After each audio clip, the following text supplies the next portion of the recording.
Ustedes. Ya vamos llegando al final y agradezco a todos que habéis quedado y mantenido ahí, porque la verdad es que la última presentación parece muy interesante. Es de Marta Blasco y sobre las barreras y facilitadores para un buen manejo de diabetes 2 en América Latina y Caribe, y también nos va a presentar los resultados de una revisión sistemática. Marta, bienvenida y adelante. Gracias, sí, Joa. Con tu presentación y yo te doy ok si se ve bien. Vale, Adelante. pues buenas tardes a todas y a todos. Mi nombre es Marta Puig García y vengo de la Universidad Miguel Hernández de Elche para presentar el trabajo titulado Barreras y facilitadores para el buen manejo de la diabetes tipo 2 en América Latina y el Caribe, una revisión sistemática. Este trabajo está enmarcado dentro del proyecto SEED, liderado por la doctora Lucienne Parker y que cuenta con una Starting Grant. Ninguna de las personas que han participado en este trabajo presenta conflictos de interés. En la región de América Latina y el Caribe existe un creciente problema y es que casi un 4% de la población es obesa, siendo la obesidad una de las principales causas para el desarrollo de diabetes tipo 2. La prevalencia de diabetes en esta región es del 9,7% y muchas personas no han sido diagnosticadas, por lo que no llevan ningún tratamiento, y las que sí lo han sido, en su gran mayoría llevan un mal control. Esto da lugar al desarrollo de complicaciones y comorbilidades como la retinopatía diabética. Esto se debe a las dificultades en la implementación de recomendaciones, ya que en su mayoría provienen de contextos de altos ingresos y que además tienen grandes diferencias culturales y organizativas. Por tanto, es necesario conocer la realidad de las personas que viven con diabetes en esta región para poder establecer mejores recomendaciones.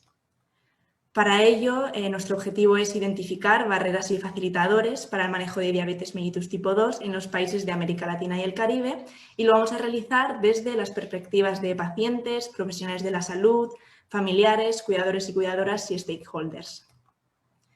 Para ello, hemos realizado una revisión sistemática, comenzando con la búsqueda en las principales bases de datos y usando términos como barrera, facilitador y manejo.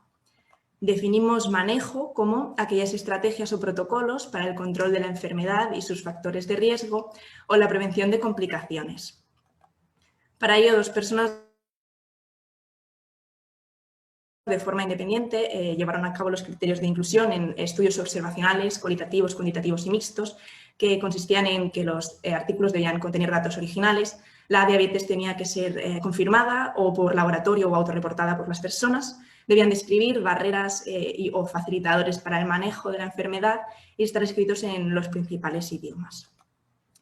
A continuación, se llevó a cabo una extracción de datos en Excel con 3 grandes bloques donde se recogieron las características del estudio, de participantes y las barreras y facilitadores, las cuales se extrajeron de forma literal de los estudios cualitativos para poder realizar un análisis temático y agrupar los temas en dominios a través del marco de dominios teóricos. Finalmente, se llevó a cabo un análisis de la calidad de estos. Comenzamos con 1.595 resultados, de los cuales 168 fueron evaluados en texto completo, para finalmente quedarnos con 60 estudios.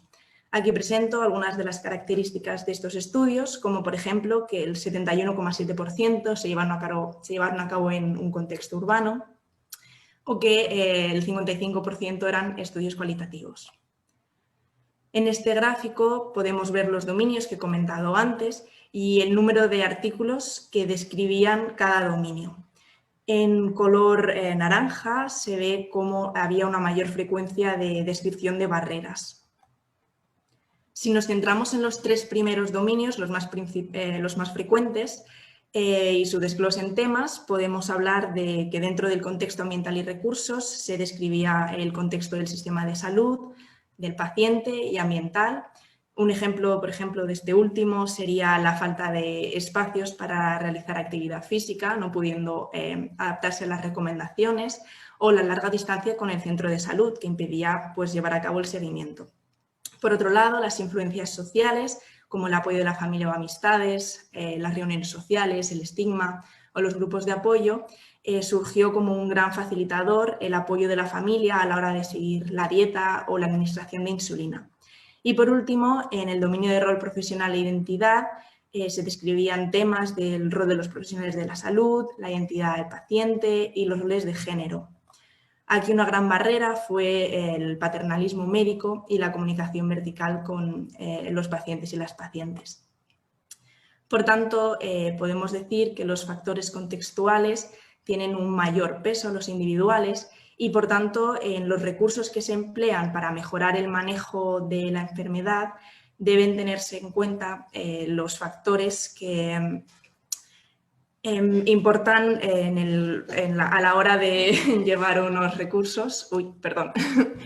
Es importante, ¿vale?, que se tengan en cuenta los factores contextuales para así las recomendaciones se adapten lo más posible al paciente y se reduzcan al mínimo los impactos de los determinantes sociales. Y pues además se lleven a cabo innovaciones en el contexto a través de políticas públicas como el acceso a la alimentación asequible y sana, infraestructuras seguras y pues sobre todo reforzar la organización del sistema de salud. Como he comentado antes, una gran mayoría de los artículos se llevaron a cabo en un contexto urbano, pudiendo no representar la realidad del entorno rural. Además, la gran mayoría de artículos se realizaron en Brasil y en México, quedando el resto de países poco representados. Y, por último, la información cualitativa pues, describe muy bien la realidad de las personas de forma local, pero puede presentar problemas a la hora de generalizar al resto de la región. Por tanto, podemos concluir que la adherencia a las recomendaciones depende de factores que están fuera del control de las personas, como las dificultades económicas, las largas distancias o los roles de género. Y, por tanto, es necesario tener en cuenta estos factores a la hora de establecer recomendaciones.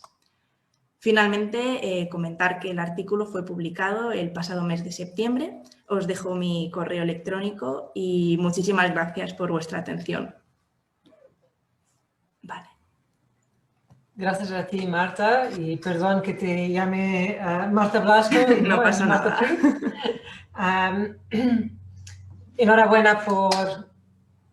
Enhorabuena por la publicación del artículo, la verdad es que, y en PLOS ONE, qué ilusión, ¿no? A mí me sorprendió cómo los factores de comunicación tenían tanta influencia, ¿no? La comunicación paternalista y esa comunicación vertical. ¿Tú crees que los resultados serían distintos? Esto fue hecho en estudios en América Latina y Caribe. ¿Tú crees que serían distintos si fueran estudios norteamericanos o de nuestro entorno español?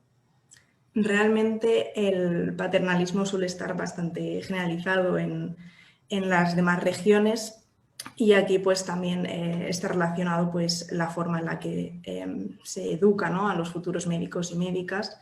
Entonces, seguramente sea algo que exista en el resto de países y esto pues al final crea una, no desconfianza, pero una percepción distinta de las personas a la hora de afrontar la enfermedad.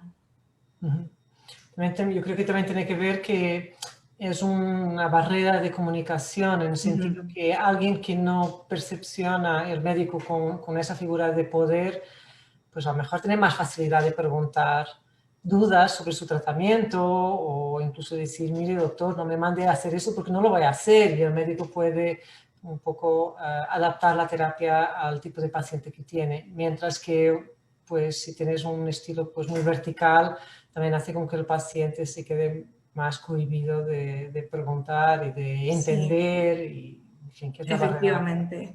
Era una de las principales razones por la que muchas personas acudían a la medicina tradicional, por este fallo en la comunicación con la medicina del centro de salud. Sí. Muy bien, pues con esto hemos terminado, ¿no?